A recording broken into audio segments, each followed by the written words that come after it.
Olá, pessoal! Estamos em mais um episódio do Schneider Talks. Me chamo Fabiola Schneider, sou do interior do Rio de Janeiro, mas essa transmissão está sendo feita de Alphaville. E hoje estou com um convidado muito especial.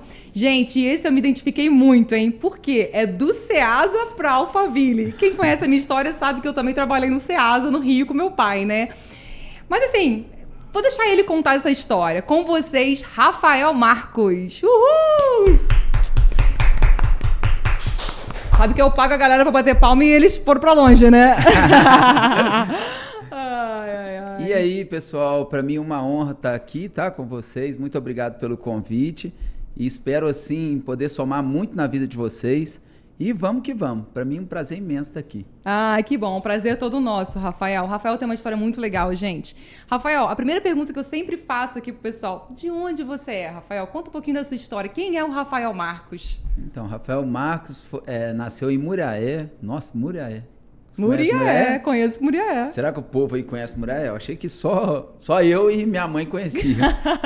O caminhão do meu pai foi comprado em Muriaé. É, né? Uhum. Ai, que legal. Ó, Muriaé vende caminhão? Tem um cara muito grande, um empresário muito grande lá que ele trabalha representando a Volkswagen. Isso aí, agora isso que eu aí, lembrei. isso aí. Que top. Gente, sou Rafael Marcos, tenho 39 anos de idade, nasci lá na cidade de Muriaé, né? E aos 4 anos de idade minha mãe mudou para Juiz de Fora. Todos nós, né, mudamos para Juiz de Fora. E hoje eu sou pai de 2 meninos, sou casado há 13 anos, vai fazer 14 anos de casado.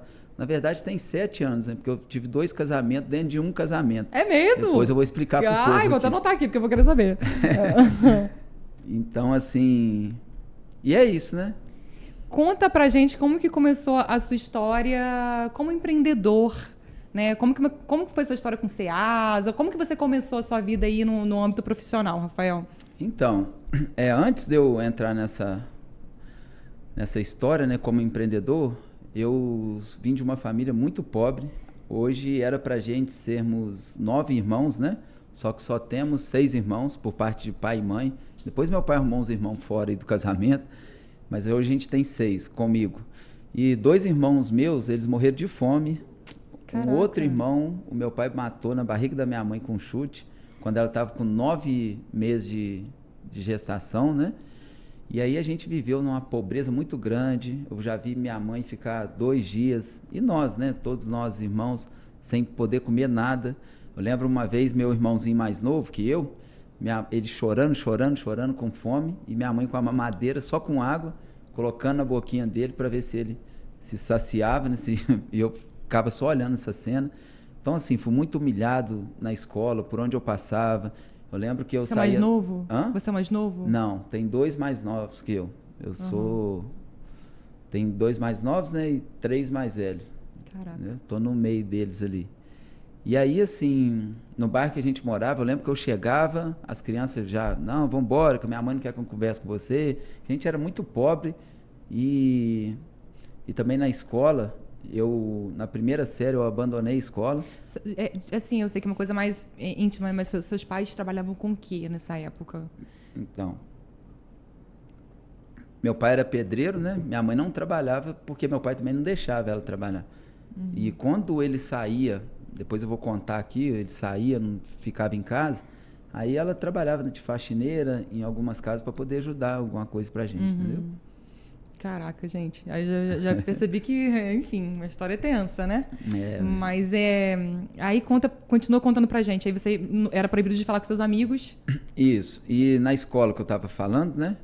Eu lembro que um dia a gente numa mesa lá do refeitório, as crianças começaram a zombar de mim, juntou aquela bolinha ali, que eu ia pra escola descalço, não tinha um sapato para ir pra aula. E, aliás, até tinha um, mas era rasgado, tudo esquisito. Eu colocava ele dentro de um saco que eu tinha, de vergonha, né? E ficava descalço. Aí juntou esse monte de criança, eu fiquei nervoso ali, saí igual doido, falei, nunca mais eu volto aqui. E aí na primeira série eu saí da escola, fiquei mais de 2 anos matando aula numa igreja que tinha, num morro lá próximo da minha casa, porque eu saía de casa como se fosse para aula, mas não ia, ficava lá. E a diretora, as professoras sabiam que eu não estava indo na aula, claro, né? Só que ela também não contava pro meu pai, porque ele sabia que eles sabiam que ele ia agredir demais, ia bater em mim, né? Igual fazia. Ele batia na gente igual gente batia gente grande mesmo. Sério? Então ela tinha com medo de contar, ficava com medo de contar.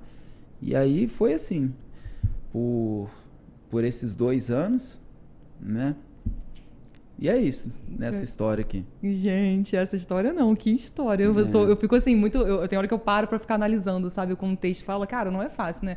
Na verdade, às vezes a gente olha pra vida das pessoas que estão num patamar a mais maior que a gente fala assim, enfim, a vida foi perfeita. Por isso que eu gosto de contar. Essa é a ideia do podcast, trazer essa conexão, sabe? Para as pessoas verem também que todo mundo tem um lado, altos e baixos, né? Verdade. E se conectar. Aí tudo bem. Aí como que começou a sua história no Ceasa? Quando foi que você começou a trabalhar? Você saiu da escola e aí... Então, aí nessa época que eu saí da escola e tal, eu já estava com 7 para 8 anos, né? E a minha mãe, minha irmã mais velha começou a namorar. E aí o namorado dela encorajou demais a minha mãe para poder sair de casa, juntar todos nós e sair. E aí eu lembro que num dia que meu pai saiu para essas farras dele, que ele ficava 2, 3 dias fora de casa, ele tinha outra mulher na rua, né? E aí a gente juntou tudo que tinha, tudo não, né? Tinha pouquinha coisa. Aí juntamos o que tinha e mudamos para uma garagem, que é num bairro próximo lá da nossa casa. Mudamos para essa garagem, uma garagem muito pequenininha. Aí foi meus irmãos, minha mãe, né? Eu e o meu cunhado. Ele foi morar com a gente. E aí, nesse dia, quando meu pai chegou, acho que na segunda-feira, que ele chegou lá onde a gente morava, já não viu ninguém mais, ele começou a ir atrás da gente, começou a ameaçar minha mãe, falou que ia matar todo mundo, que não sei o quê. Aí ficou por aquela alguns pressão meses. Psicológica, né? Colocando maior pressão na minha mãe. E a gente tinha muito medo dele. Quando a gente morava junto, ele chegava em casa, meu irmão, ele chegou já a cagar na roupa, você acredita? Sério? De tanto medo, ele gerava muito temor mesmo em nós. A gente mijava na roupa, tinha medo demais, era um pavor. Para a gente falar alguma coisa com ele, conversar, qualquer coisa que fosse, a gente tinha que ensaiar assim para não errar no momento de falar com ele. Porque qualquer coisa ele nos agredia demais. Desde novinho eu trabalhei com ele nas obras, saía para trabalhar com ele na obra. E assim, nunca pagava a gente, né, valor nenhum. A gente trabalhava ali e ele era ignorante demais com a gente, brigava muito. Então a gente ficou com muito medo. Lembro também antes, quando minha mãe estava com ele, eu tinha uns 5 anos de idade. Essa cena é muito forte na minha cabeça. Ele juntou todos nós assim e deu um tiro. Esse tiro passou próximo a mim, pegou numa porta que tinha lá. E aí aquele ali gerou muito pavor em nós. Então a gente era medo absurdo dele, né?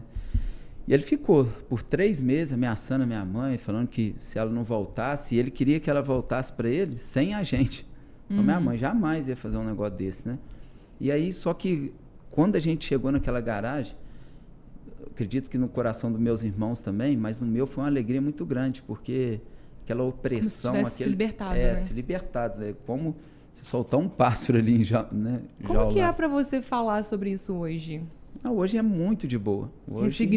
Ressignifiquei. Hoje eu mando mensagem para ele, a gente conversa, eu entendi tudo que ele fez com nós, né? Vocês já falaram sobre esse assunto? Já conseguiram falar sobre ou não? Não, muito profundo assim não. E eu também acho assim, sei lá, meio que desnecessário, sabe? Sim. Eu limpei meu coração de verdade em relação a tudo que ele fez. Ele também foi um cara que foi colocado para fora aos 8 anos de idade. Eu ia falar isso. Não teve pai, não teve mãe, não teve nada. Então, assim, hoje que eu posso ajudar ele, fazer por ele, não tem, assim, 0 ressentimento em relação a tudo que a gente passou com ele, sabe? 0. Inclusive, tem uns 2 anos, antes de eu mudar para cá, ele hoje começou a correr, né? Ele já ganhou várias corridas. E aí um dia eu vi ele com um tênis bem ruim lá para poder correr. Eu fui lá, comprei o melhor tênis de corrida e aí levei para ele. Quando eu entreguei ele, o olho dele encheu d'água. Eles assim, moram em Muriaé ainda? Não, ele mora em Juiz de Fora. Uhum. É lá em Chácara, numa cidadezinha próxima lá.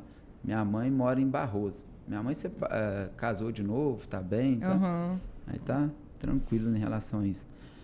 E aí ele perguntou se ele merecia aquilo, né? Começou a chorar, assim, o olho encher d'água. Falei, claro que merece, você me deu a vida, fez tanto por mim.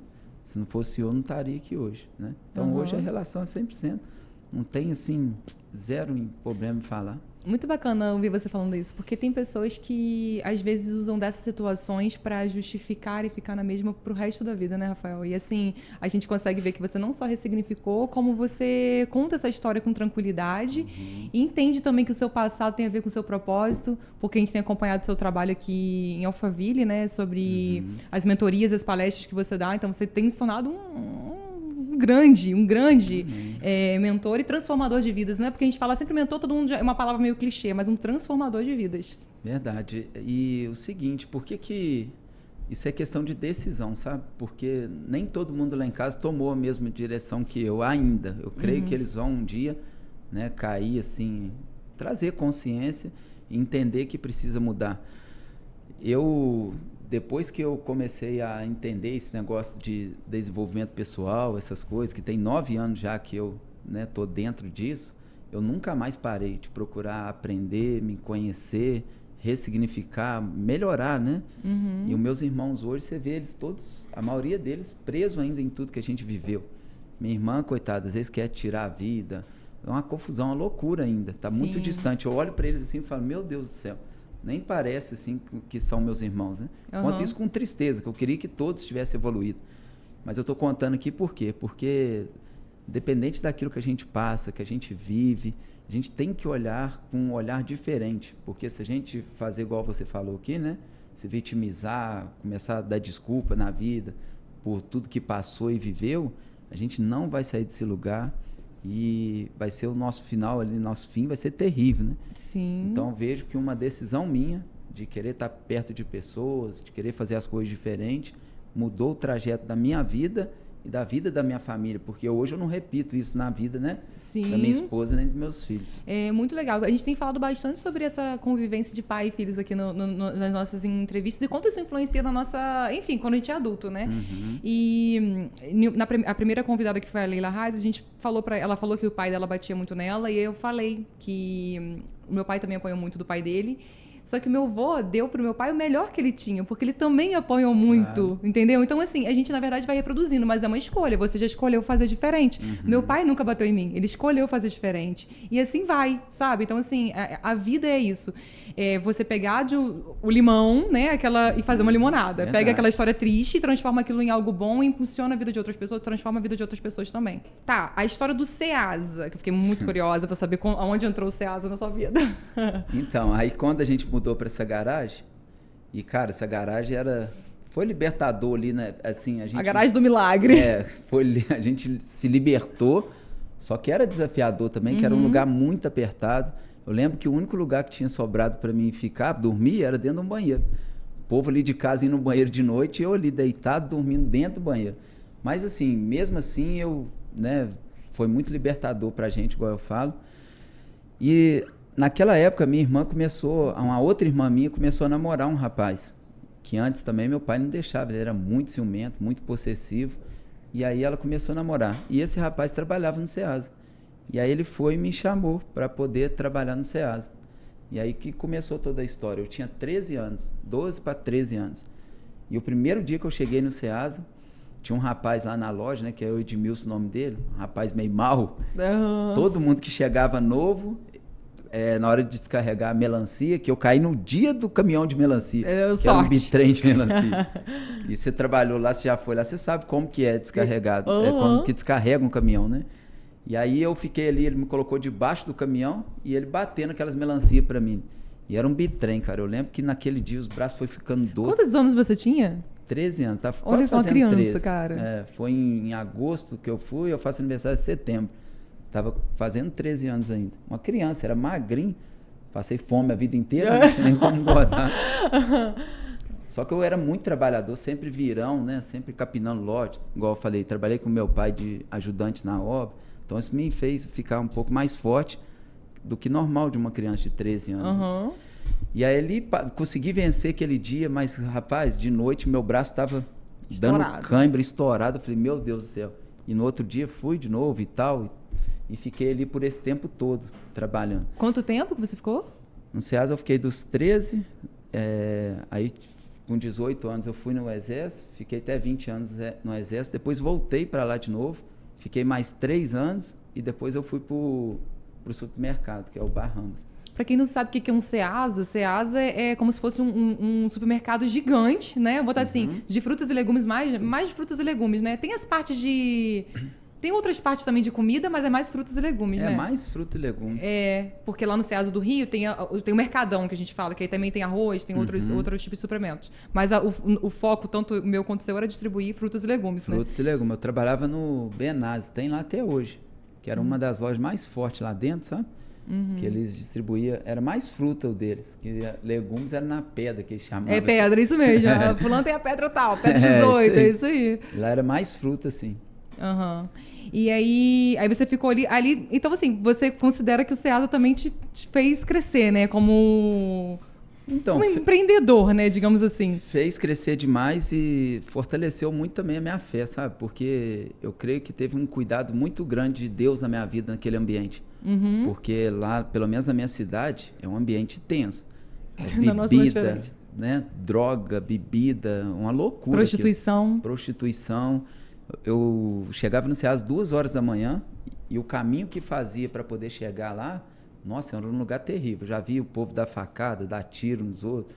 Foi um cuidado, assim, de Deus mesmo ao caminhar naquela avenida todos os dias que eu ia, até mesmo ali dentro do Ceasa, que eu nunca, assim, me envolvi com droga, sabe? Beber, eu já bebi umas 15 vezes na minha vida no máximo, mas também nunca gostei.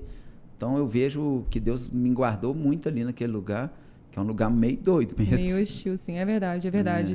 Assim, pô... Para uma criança, né, de 13 anos. Exatamente. Aí, meu pai sempre trabalhou com isso, né? Hoje não mais, mas aí a gente não conseguia pegar, por exemplo, uma caixa de banana cheia. Aí meu pai pegava, minha irmã falou, não, pega a caixa vazia. E a gente começou com ela vazia. Aí depois a gente começou a pegar ela cheia também. Top, né? E foi crescendo e aprendendo. E é uma escola pra vida mesmo, tá? Verdade. Relacionamento com pessoas. Aprender a lidar com pessoas e tudo mais. E aí, como que foi a virada de chave, Rafael?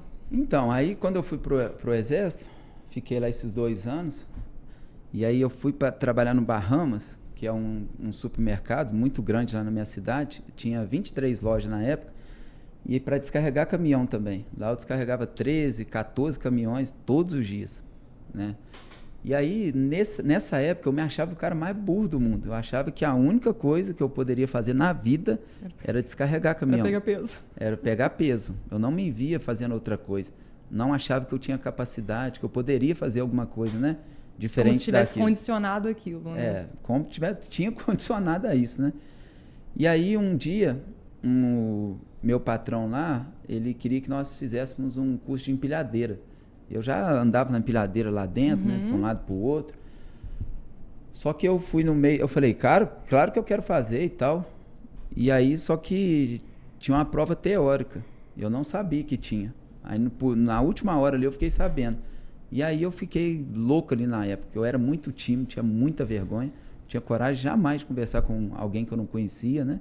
Tímido ao extremo. Chegava a doer no corpo, eu falo assim. Sério? Hoje eu até entendo pessoas que são tímidas, eu falo, cara, é muito doido, que doía no corpo mesmo, doía. Se estivesse no ambiente, eu queria sumir daquele lugar. E aí eu. Falei, agora eu vou ter que ir, né? Foi eu mais 3 meninos comigo para fazer esse curso. 2 meninos já tinham curso superior e um outro menino que ia fazer, era um menino muito inteligente também, amigo do dono da empresa, porque o Bahamas, eles tinham uma empresa terceirizada que fazia o descarregamento, né? Então, assim, era uma galera próxima do dono e bem inteligente. Mas, nossa, como que as crianças ali gritaram naquela hora. Falei, eu não vou conseguir fazer essa prova, não sei nem ler, porque eu não sabia ler direito. Eu lia muito mal, que eu abandonei na primeira série, né? Caramba. Então, assim, para mim foi terrível aquele momento. Só que quando eu faço a prova, a melhor nota entre nós 4 foi a minha, sabe? Aquilo, um trem tão bobo, tão simples, mudou o destino da minha vida. Eu vim daquele lugar, mas muito feliz. Falei, cara, então eu não sou tão burro assim? E aí foi uma loucura na minha cabeça. E depois daquele dia eu falei, eu vou começar a estudar. Eu vou fazer alguma coisa diferente. E aí no dia seguinte eu já fui atrás de uma professora, né? De português, a Fernanda, até amiga da minha mãe, onde a minha mãe trabalhava na casa dela. E aí eu falei, Fernanda, eu preciso aprender, não sei o quê, eu larguei a escola, eu quero fazer um supletivo. Não, te dou aula aqui, te ensino e tal. E no primeiro dia de aula ela... Deus põe anjos, né, no nosso caminho. Coloca, né? Foi muito doido, assim, que no primeiro dia de aula ela falou, você tem gramática na sua casa? Eu falei, gramática? Eu pensei, né? vim fazer aula de português, a mulher tá falando de matemática, eu achei que gramática tinha a ver com matemática. É sério isso, gente? Sério. Aí eu falei cheguei em casa, falei, com a minha irmã, falei, você tem gramática aí? Ela foi, tem. Aí me deu, eu olhei aquele trem e falei, um troço de matemática, gramática. Aí peguei a gramática ali, levei no outro dia, e aí comecei a estudar. Só que eu fui muito também determinado, ousado, corajoso, e assim, sempre quando eu colocava alguma coisa na cabeça, eu ia até aquele trem dar certo e acontecer, né? Uhum. Comecei a estudar, fui lá, fiz o supletivo, concluí, e depois eu comecei a estudar para a prova da polícia. E estudava demais, era o dia inteiro, assim, saía do trabalho, na hora do almoço, o tempo todo estudando. Eu lembro que eu fiz 900 exercícios de português da PUC, não tinha um exercício que eu olhava assim e não sabia. Para quem só tinha feito a primeira série, hein? Foi muito doido, foi muito, assim, um destravar mesmo na minha cabeça.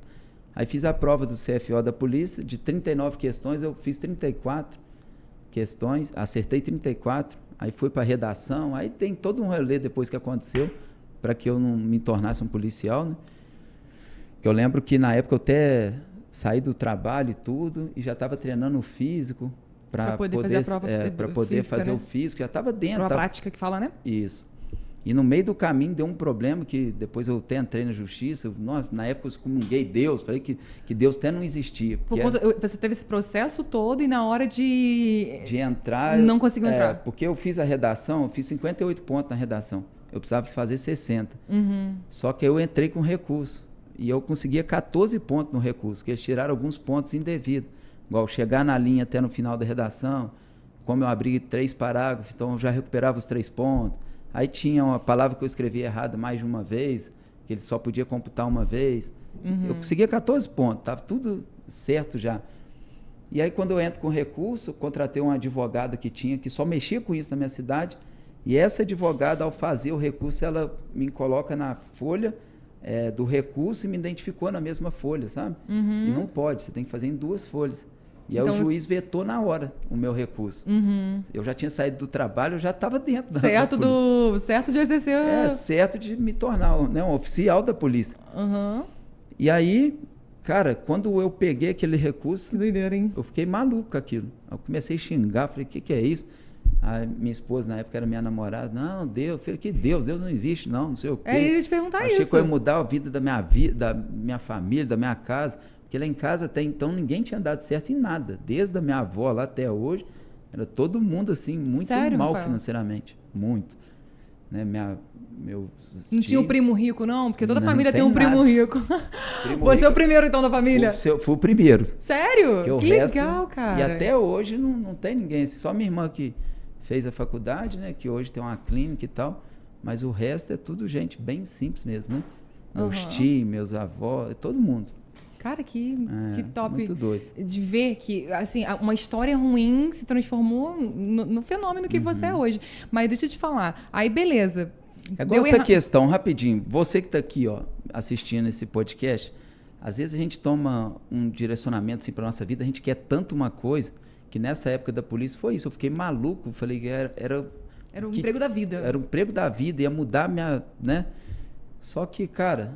Depois eu fui entender que aquilo não era nem uma sombra do que eu poderia viver. Uhum. Hoje, se eles me chamarem, falar que eu posso ser o maior comandante da polícia, eu não quero, entendeu? Não tem interesse nenhum sobre isso. Né? Então às vezes a gente quer uma coisa, mas Deus tem algo muito maior para nós.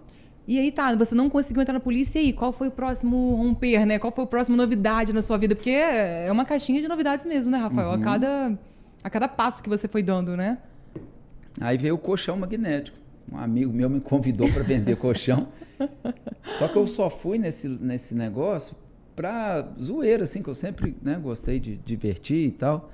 Aí ele me convidou, a gente ia lá em Maringá, 20 e poucas horas de ônibus. Aí quando chegou na porta do ônibus, eu falei, cara, não vou mais não, muito longe. Aí saí correndo lá na cidade, e ele atrás de mim, vão, cara, eu já dei seu nome, não sei o que e tal. E aí eu entrei dentro daquele ônibus e fui. Mas quando chegou lá na empresa, que eu vi tudo aquilo, né, aquela empresa e tal, aquilo, eu fiquei muito assustado com a grandeza que era. E aí entramos numa sala de treinamento e o treinador, o dono da empresa, começou a dar uma palestra e ele falando da história dele, que ele vendia panela, que veio de uma família muito pobre. Eu nunca tinha ouvido uma palestra assim. Aí eu ficava só chorando, aquilo mexeu muito comigo. É tipo marketing de rede? É marketing de rede, gente. Então, existe um preconceito em relação ao marketing de rede, mas, cara, existe um treinamento por trás disso, né? Que muda a mentalidade da gente. Existe o preconceito muito por conta das pirâmides, né? Que não tem nada a ver. Uma coisa com a outra. A Nipoflex é uma empresa muito grande, hoje está nos Estados Unidos, eles são muito sérios. Eu conheci os 3 donos, os homens de Deus, sabe? Uma galera incrível lá. E aí, poxa, eles vieram do nada também, eles eram vendedor de panela. Todos os 3 vendiam panela, depois montaram o grupo. Então, assim... Você falou de Deus. Você falou que quando você perdeu na prova da polícia, que você não conseguiu entrar, você falou, Deus nem existe, né? Tal. Mas, enfim, lá atrás, naquele âmbito ali paupérrimo, onde a sua família toda passava por essa escassez toda, você acreditava em Deus? Você era criança, mas você falava de Deus? Como que é? Onde tem Deus dentro dessa história, sabe? Então, antes, assim, a minha irmã mais velha, ela se tornou cristã desde muito tempo. Eu via ela indo na igreja, mas eu nunca tive interesse nenhum por isso. Depois que eu comecei a namorar minha esposa, ela começou também na igreja, e às vezes ela ficava no meu pé para eu ir, né? E eu ia só para, assim, só para ela não ficar me enchendo o saco, na verdade. E aí eu ficava lá, mas nunca consegui ter um relacionamento, entender isso. Tinha muita dificuldade. E depois eu fui entender o porquê que eu tinha essa dificuldade, né? Mas aí, até eu entrar nesse negócio da Nipoflex, eu era zero, assim, espiritualmente muito frio, nada. Deus para mim era nada, assim. Você considera que essa questão do colchão magnético foi, então, a virada de chave? Foi, para mim, a ferramenta que Deus usou para que eu mudasse completamente a minha vida, sabe? Eu lembro também que quando eu entrei lá naquela empresa, eu vi aqueles caras bem sucedidos e tal, falando sobre família e assim... Importância, né? Eu vi ele falando sobre traição, não trair esposa, não sei o quê. Porque na minha cabeça, antes, quando eu cheguei naquele lugar, traição era a coisa mais normal do mundo. Para mim, todo homem traía. E eu traí minha esposa por muito tempo e não tinha ressentimento nenhum. Às vezes ela descobria, ficava chorando, ficava, e daí? Todo homem faz isso. Na minha cabeça era muito claro isso, que era a coisa mais normal que tinha, né? E aí quando eu vejo aquele cara próspero e tal, falando, defendendo tanto isso, mexeu demais, né? Sei lá, minha cabeça ali explodiu. Que eu sempre, depois de um tempo, eu comecei a perceber que eu sempre fui um cara que gostava demais de família, de todas essas coisas, mas como nunca tinha vivido isso, né? Acabou que... sei lá o que acontecia na minha cabeça. Eu lembro todos os filmes que eu via, quando era relacionado assim à família e tal, aquilo mexia demais comigo. Só que eu ainda não conseguia entender, né? Toda a trajetória, assim, sei lá, na minha cabeça era muito doido. E ali você ficou quanto tempo trabalhando com um colchão magnético? 4 anos. 6 anos. Porque depois eu entrei na construtora e mesmo assim vendendo colchão. Que foi o seguinte... quando eu fui naquele treinamento ali, a partir daquele, depois nunca mais eu parei. Foi 6 anos dentro da Nipoflex vendendo colchão e todos os treinamentos eu estava, todos. E lá tinha psicólogo, tinha o Rodrigo Cardoso, que é um grande treinador, tinha um cara lá que era doutor em psicologia, um senhorzinho de 87 anos, que me ajudou demais também. E aí eu fui ali me conhecendo e tal, entendendo, e... até o dia que apareceu essa oportunidade de eu começar a construir, sabe? A parte de construtora, né? Isso. Isso começou lá em Muriaé? Não, isso tudo que eu tô te falando já foi em Juiz de Fora. Em Juiz de Fora, com 8 anos de idade. 6 anos de idade. Eu que perdi o fio da meada aqui, já foi em Juiz de Fora. Foi em Juiz de Fora. Aí você Fora. começou a mexer com construtora lá? Foi lá. E aí, como que foi essa conexão Alphaville e construtora? Porque hoje você trabalha com construção aqui, Alphaville. Você é responsável pelo que mesmo? Pelas obras do Pablo Massal lá, né? Isso. Tudo lá eu que sou responsável. Então, nessa época tinha um amigo meu que ficou falando assim, vamos começar a construir um prédio, não sei o que e tal. E eu falei, como construir um prédio? Eu vendia colchão, vendia bastante, só que eu não tinha gestão nenhuma financeira. Era muito ruim em relação a isso. Então, mesmo eu vendendo muito colchão, eu estava endividado, uma loucura. Aí ele falou, não, a gente faz isso, faz uma permuta. Eu falei, o que é permuta? Eu nem sei o que é isso. Não sei o que é isso. Ele foi falando. E eu falei, então vamos fazer. Eu era meio doido também. Aí tinha uma senhorinha no fundo da minha casa que tinha um terreno tinha um terreno lá, que só plantava mandioca nele, ficava cheio de mato. E aí ela era avó de uns amigos meus, né? E aí eu fui e falei com ela, falei, dona Maria, eu tô querendo fazer um prédio e tal, já que a senhora não tem dinheiro para construir aqui, deixa eu fazer o prédio e eu te dou um apartamento. E ela falou, se meus filhos toparem, eu topo. É assim eu vou mesmo. conversar com eles. E aí ela foi, e o povo nessa época eu vendia colchão, eles achavam que eu era rico, né? Porque eu tinha uma caminhonete e tal, aí deve ser o motivo dela ter acreditado, aceitado, né? assim, acreditado. E eu também nunca fiquei nunca me coloquei em situação de vítima, né? Sempre com um sorriso, sempre alegre, sempre com a energia boa. Nunca cheguei num ambiente para poder complicar esse ambiente. Graças a Deus, sempre para alegrar, embora às vezes as coisas mesmo não estando legal, né? Aí falei com ela e tal, ela topou fazer isso, conversei com os filhos, tudo direitinho. E nessa época eu tinha R$3.000. Tinha R$1.700 em cheque e R$1.300 em dinheiro. Ou vice-versa. Para construir o prédio. Para construir o prédio. Aí fui lá, falei, agora eu tenho que arrumar um projeto, que só o projeto vai um dinheirão, né?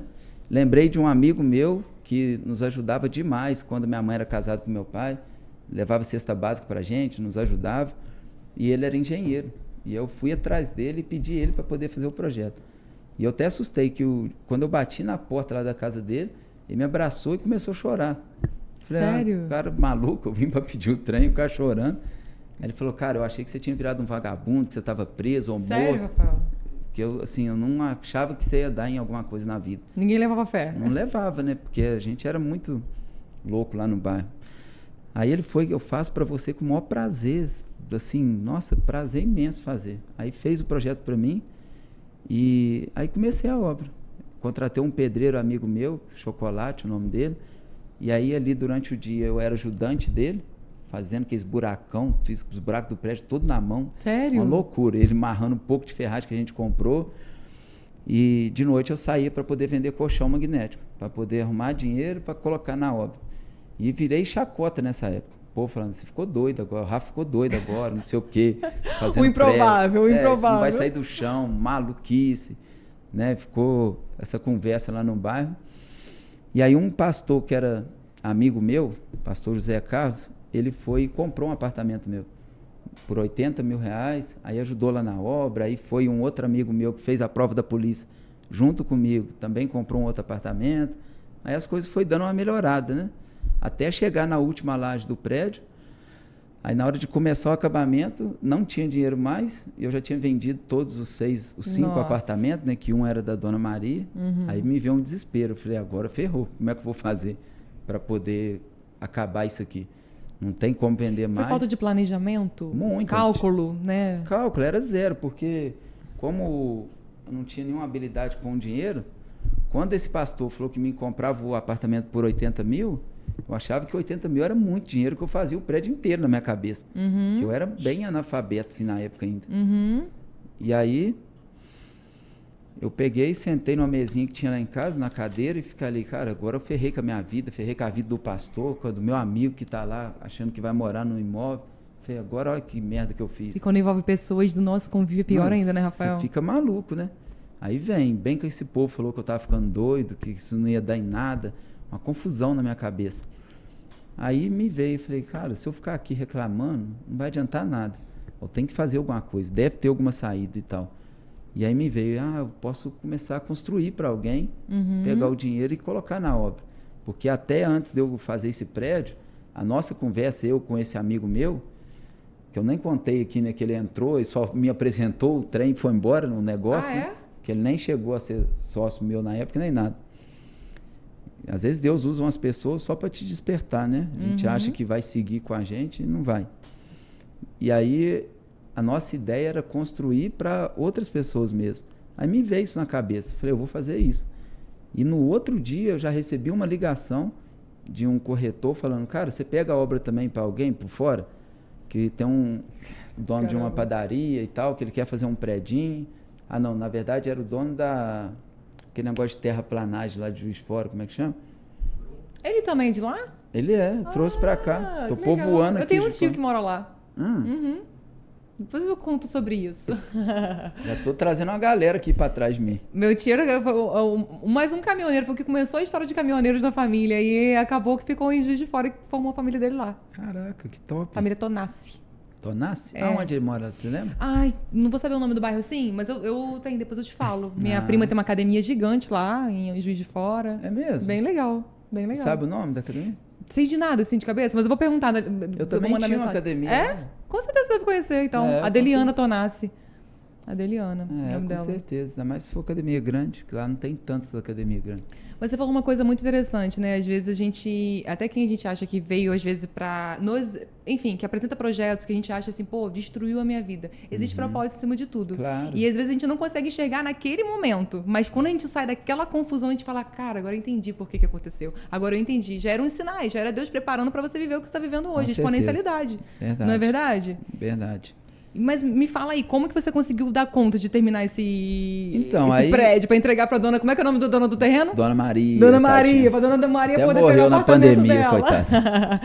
Faleceu? Faleceu na pandemia. É. Ela tinha já 80 e poucos anos na época. É. A gente fez a permuta. Fiquei até com... Falei, será que eu vou dar conta de fazer esse prédio antes da Dona Maria? Ai, que horror, que horror. Ai, ai. Aí eu fui e comecei a fazer um prédio para esse rapaz, que era lá do Salvaterra, lá, eu esqueci o nome, um rapaz muito rico lá. É o sobrenome dele, Machado. Eduardo Machado. Aí comecei a fazer, ele me pagava 10 mil reais por semana, e aí eu fazia a obra dele e colocava o dinheiro também na minha obra. Uhum. E aí eu consegui acabar o prédio todinho, e aí depois de 9 anos, a gente já tinha entregue 420 imóveis lá na cidade. Caramba! Trabalhamos demais. Tinha época que eu estava cuidando de 10 obras ao mesmo tempo. Trabalhei muito, mas muito, muito mesmo nessa época. Que legal, Rafael. Eu fico muito feliz, sabe? Quando a gente vê histórias de pessoas assim que saíram.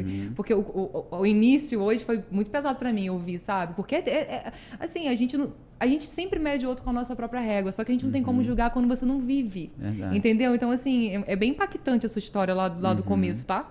E ver onde você está chegando. Mas como que você chegou até Alphaville? O que aconteceu para você se conectar aqui e estar aqui hoje, né? Fazendo esse movimento todo. Então, eu vinha muito para cá para fazer curso, né? Eu participei das 12 tribos, você viu falar das 12 tribos?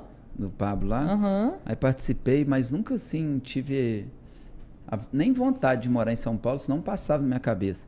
Que eu era até muito apegado lá no bairro que eu morava, né? Que eu fui para lá bem novo.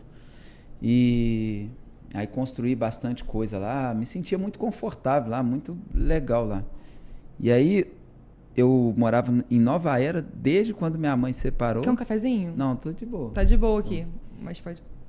E aí a gente ficou lá essa época toda. Aí, em 2000 um ano antes da pandemia, minha esposa falou, a gente tem que mudar daqui. Eu já tinha a nossa casinha lá e tudo. Ela falou, a gente tem que mudar daqui. Eu falei, mudar daqui pra quê? As obras tudo aqui perto, as coisas tudo aqui. Eu já tinha uma academia lá. A academia nossa lá também era muito grande. Na época eu paguei 1 milhão e pouco nela, depois investi mais um dinheiro. Valia uns 3 milhões a academia. Muito bacana ela. Eu falei, a gente tá com tudo aqui pertinho, tudo legal. As coisas tudo bom. Ela falou, não, a gente tem que mudar. Já chegou deu nosso tempo aqui, não sei o quê. Aí mudamos, lá para o centro da cidade, para a Zona Sul, outro lado da cidade. Aí mudamos para lá e eu desconectei de tudo aquilo. E quando eu ia nesse bairro, aquilo já não fazia sentido mais. Até a academia eu falei, né? eu nem na academia eu estava querendo ir, nem mexer mais. Falei, vou vender essa academia. Então, um lugar que eu achei que eu não ia desconectar nunca, aí me desconectou. Mas eu fui entender que era Deus já preparando a gente, para a gente, né, desapegar e sair. Aí fomos morar nesse outro lado e aí ali, vida toda diferente, desconectei das pessoas de infância e tal. O ambiente fala muito sobre a gente, né, Fala Rafael? demais. Eu falei, nossa, como é que eu estava lá naquele lugar? Não é desfazendo nem nada, mas Sim. Não fazia sentido mesmo. As pessoas não tinham o mesmo propósito e tal. Muita inveja, Nossa, Deus, só Deus. Aí ali eu vim para São Paulo um dia num treinamento. E nesse treinamento, foi até lá do Nes lá, ele falou comigo, falou com a turma. Toda vez que você chegar num lugar, você tem que tomar uma decisão na sua vida e tal, não sei o quê. E aí perguntou, qual decisão que vocês tomam? E ali me veio assim no coração, a decisão de mudar para cá. E aí era dia 26, 27 mais ou menos, falei, até dia 10 eu vou estar morando aqui. Aí liguei para minha esposa, falei com ela, E eu lembro quando eu cheguei lá, já as cortinas já estavam fora do lugar, já estava arrumando as coisas. Falei, É sério? essa mulher é doida, levou a sério demais. Aí tomamos a decisão, quando foi dia 9, a gente caiu aqui em Alphaville. Só que quando eu vim para cá, eu não queria mexer com construção, com nada. Só com treinamento, com essas coisas, né? Eu não... Mas você já tinha criado esse movimento lá em Juiz de Fora, de treinamentos, de mentoria, ou ainda não? Começou aqui? Não, já fazia lá, mas muito pouco, assim. Eu tinha feito uns 4 treinamentos, né? Só que eu tinha um movimento lá na minha casa. Que... Tipo um QGR? Tipo um QGR. Tinha muita gente, inclusive o Marco era de lá. Você mora aqui também? Ah, que legal. 20 dias. Quantos? 20 dias. Ah, eu tenho 30. Tem mais que você, hein? Aí a gente tinha esse movimento lá, né? E sempre eu quis muito dar treinamento, ficar por conta disso. Que eu estava te falando quando eu comecei a entrar nessa área, né? Hoje já investi mais de R$1 milhão em curso, fiz Sério, toda a grade Rafael? de Paulo Vieira, do Pablo, do Rodrigo, já fiz Anthony Robbins, já fiz esse monte de treino. A gente tem um choque quando chega aqui, sabia, em relação a isso? Porque a gente acha que a gente tem que investir em coisas, que é sobre dinheiro.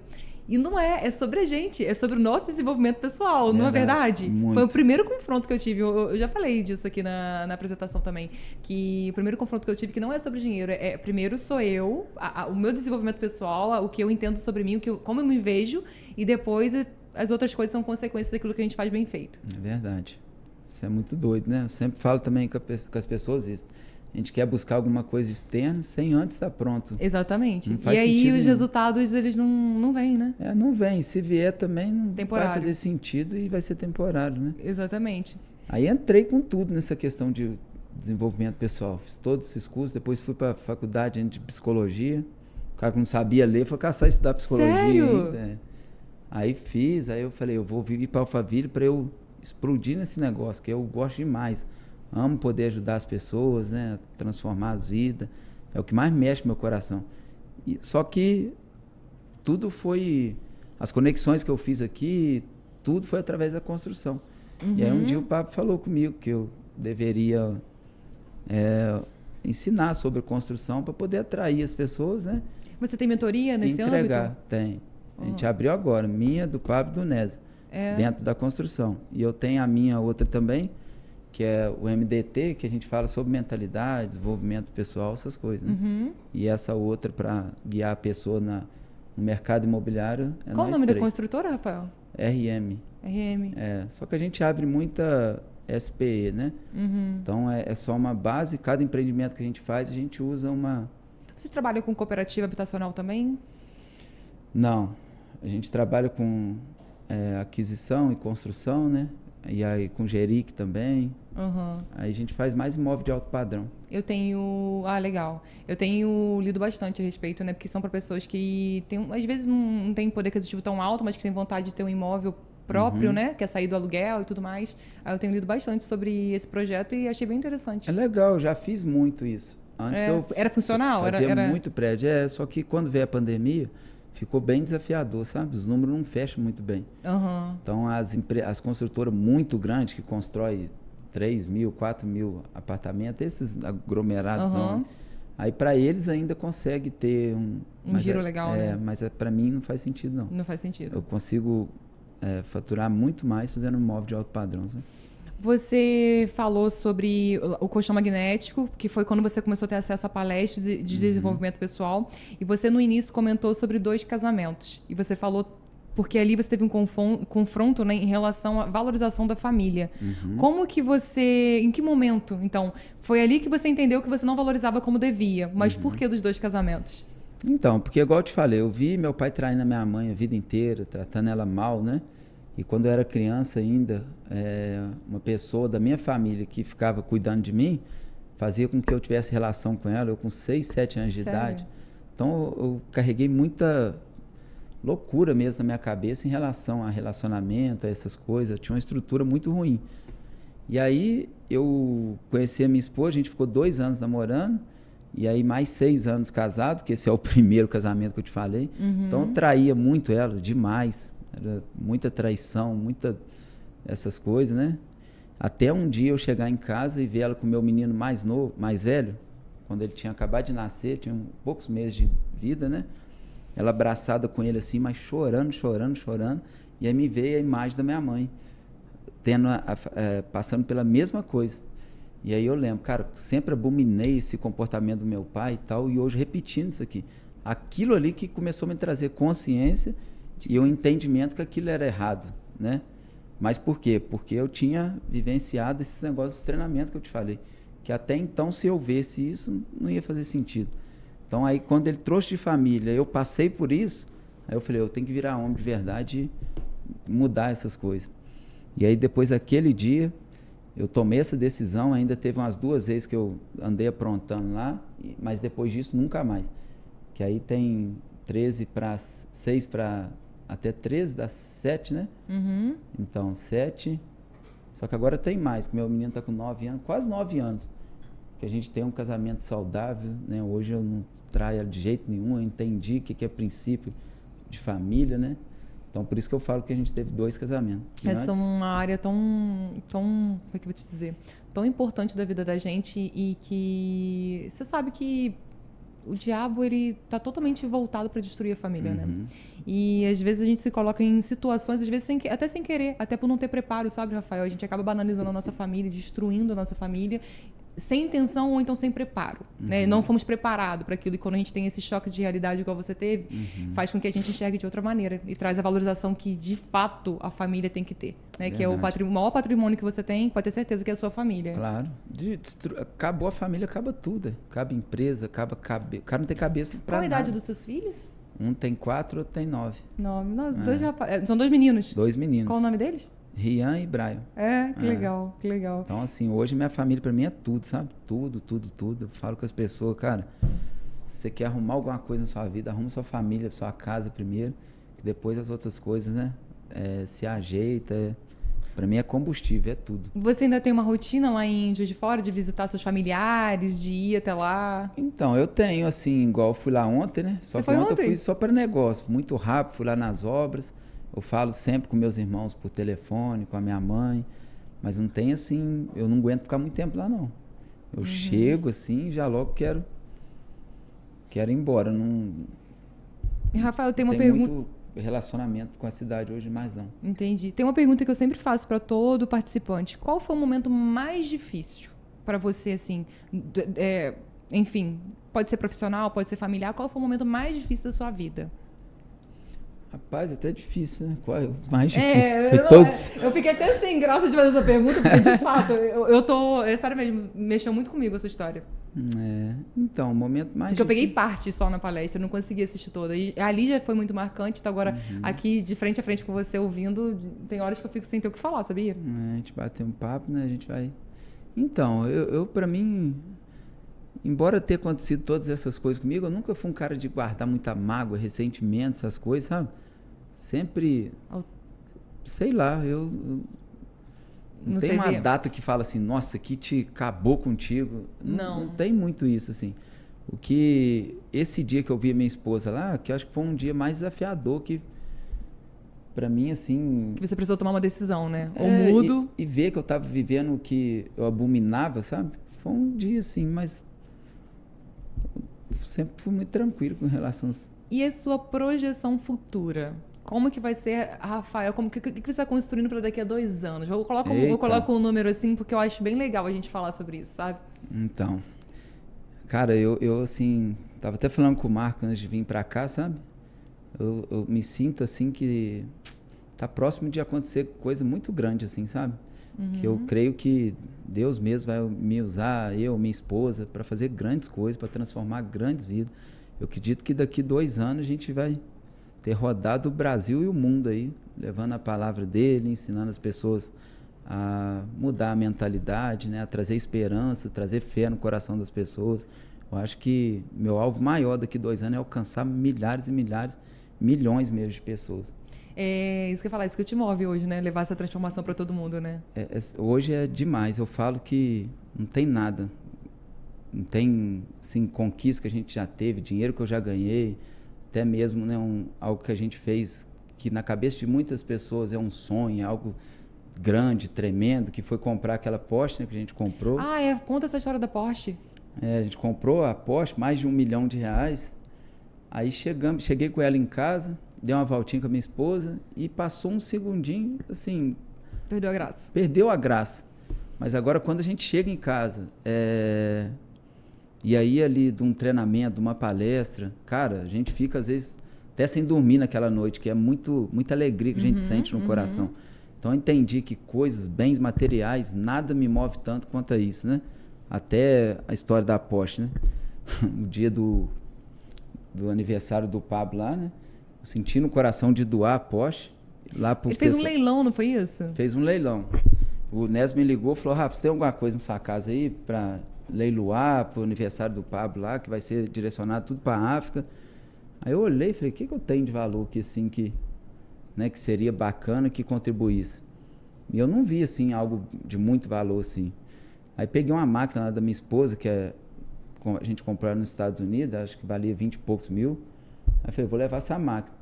Só que quando eu fui para pegar a máquina, eu vi a chave do carro assim e eu ouvi mesmo a voz. Falei, por que você não doa esse carro? E eu achei que era loucura da minha cabeça. Falei, viajando. E fui pro... Que louco, né?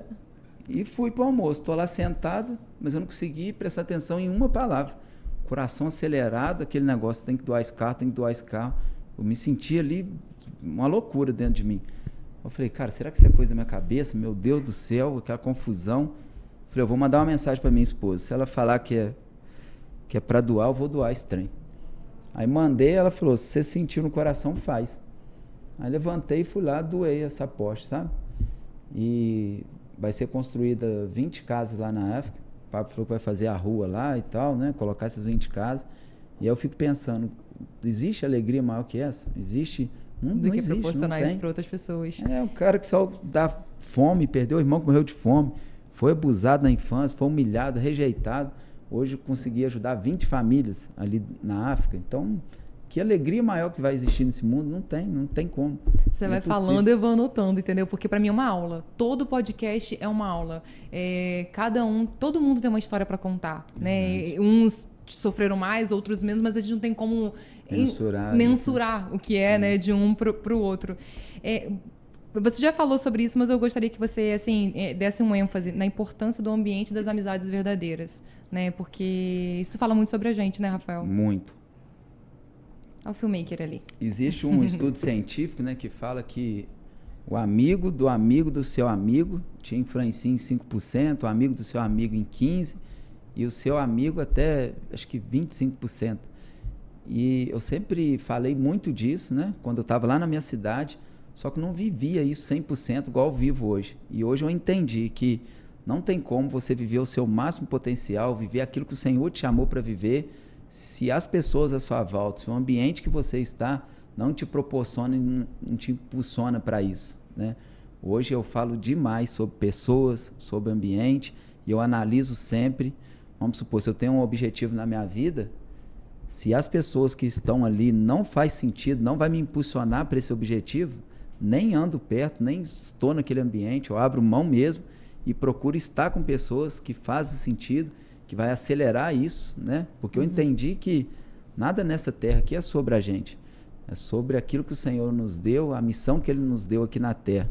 E se a gente ficar perdendo tempo com gente que não está debaixo da mesma missão, a gente vai pagar um preço muito caro na hora de prestar conta com o papai lá. Eu anotei algo aqui para te perguntar qual é a sua visão em relação a isso. Qual é a sua visão a respeito de propósito, que tem a ver com o que você está falando. Qual é a sua visão a respeito de propósito, Rafael? Então, hoje eu acredito demais. As pessoas ficam com muito conflito aí dentro. Qual que é o meu propósito? Qual que é não sei o quê? E mistura demais. Eu acho que o propósito universal, o maior propósito, é o ID que o Senhor fala. ID e pregar o evangelho. Como que eu vou fazer isso? É um estilo de vida. O que você faz? Como que você se posiciona? O que as pessoas olham para você, quer ter, quer viver? Né? A nossa vida tem que ser uma pregação, a gente tem que atrair o povo através da nossa vida, dos nossos comportamentos, daquilo que nós fazemos. Então, família, né, empresa, negócio, a forma que você trata as pessoas.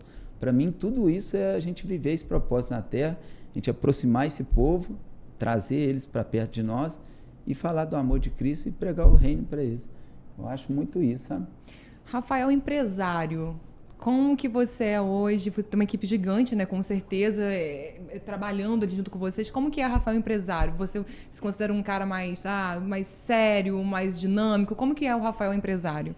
Então, tem hora que eu fico até perguntando assim para Deus, né? Porque eu sou brincalhão, brinco com meus colaboradores, mas assim, quando é para falar sério, firme, eu consigo gerar muito respeito, né, no ambiente, com todo mundo, assim. Isso eu acho que é um dom de Deus mesmo. Onde eu chego, é muito tranquilo isso. Eu fico vendo pessoas com dificuldade de liderar, disso, daquilo, mas não sei. E nem falava esse menino, hein, gente? Ele nem falava e agora lidera por aí, ó. Arrasta multidões, não é mesmo? Mas não foi fácil liderar, tá? Não foi, não? Quando eu comecei a primeira obra, eu falei que é um dom de Deus, mas não, né? Acho que é um desenvolver mesmo, porque a primeira obra minha, os pedreiros tinham jogado um pouco de massa que sobrou escondido, esconderam eles assim no mato, e aí eu vi aquilo quando eu passei. Gente, eu achei que era só lá na cidade. Não, em todo lugar. Aí eu olhei assim, mas fingi que não vi para não poder... Para não causar um... Para não causar, para não falar, ter que falar com eles. Fingi que não vi, eu tinha muita dificuldade de falar, né? E aí depois, não pode nem contar aqui, porque eu desbloqueei isso aí com uma atitude que eu tomei muito errada. Sério? Que eu só falava as coisas quando eu estava muito nervoso. E muita gente faz isso, né? Dentro da família, dentro da empresa. Espera chegar no ápice ali para poder falar o que precisa ser falado. E acaba entornando de uma maneira que não deveria, né? Que não deveria. Aí desrespeita, maltrata, fala coisas que não deveria falar. Mas eu era assim. Eu estava fazendo um prédio lá e eu tinha falado com os meninos, 7 horas a gente já tem que estar trabalhando e tal. E um dia eu cheguei nesse prédio, já estava mal, já era 7h30 da manhã, eles lá fazendo um café, e eu nervoso demais, que eu era muito nervoso. Catei o fogão, joguei o fogão lá embaixo. Não dá pra te ver nervoso, sabia? Ele não é? Eu tô apavorada, gente. Ele é uma paz. Mas era nervoso demais, brigão e tudo. Aí joguei fogão lá pra baixo com tudo e o bujão soltou da mangueira. Bravo. O povo achou que aquele trem ia explodir lá dentro, né? Aí, depois daquele dia, eu destravei. Falei, é melhor falar do que fazer um vexame desse. Coisa mais ridícula, né? Pegando o gancho, conta da montanha-russa aí, sobre esse desbloqueio aí. Foi na montanha-russa? Como que foi essa história? Porque, enfim, amanhã eu também vou, mas não vou contar o que eu vou fazer hoje não, gente. Mas amanhã eu vou fazer um negocinho aí. Então, montanha-russa, eu não sabia que eu tinha tanto medo, assim. Eu sempre corri e falei, não, isso aí não faz sentido, não gosto disso. Não vou mexer com isso não. Pra mim, né, até no dia de encarar, a gente foi lá para os Estados Unidos, lá o Nelson falou, vamos pro parque amanhã. É um trem de Deus mesmo. Aí falei, caraca, o parque lá, esse parque daqui deve ser tenso, né? Aí fui assim mesmo. Quando eu cheguei lá, fui andar na primeira montanha, eu achei que ia infartar. Aquele vídeo ali não é brincadeira, né? Foi brabo demais. Eu falei, meu Deus do céu, foi loucura. Você me autoriza a botar o vídeo depois na... Claro, pô, já tá lá já, não tô nem aí. Aí ele falou, essa aqui é a mais tranquila que tem aqui. Eu falei, meu Deus do céu. Eu falei, não vou mais não, então. Ele falou, que não vai. Como que não vai? Vamos, tem que acabar com esse medo, sei o quê. Aí fui numa outra pior ainda, que eu acho que eu desmaiei umas 3 vezes, né, Mar? Pelo vídeo lá. Acho que eu desmaiei mesmo.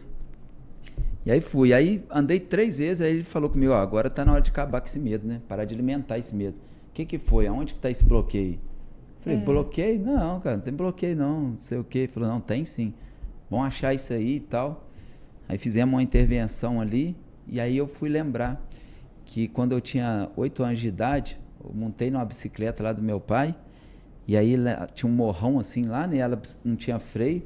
Quando eu fui virar a bicicleta, eu não dei conta de virar, porque ela já estava muito embalada, e aí desci o morrão inteiro.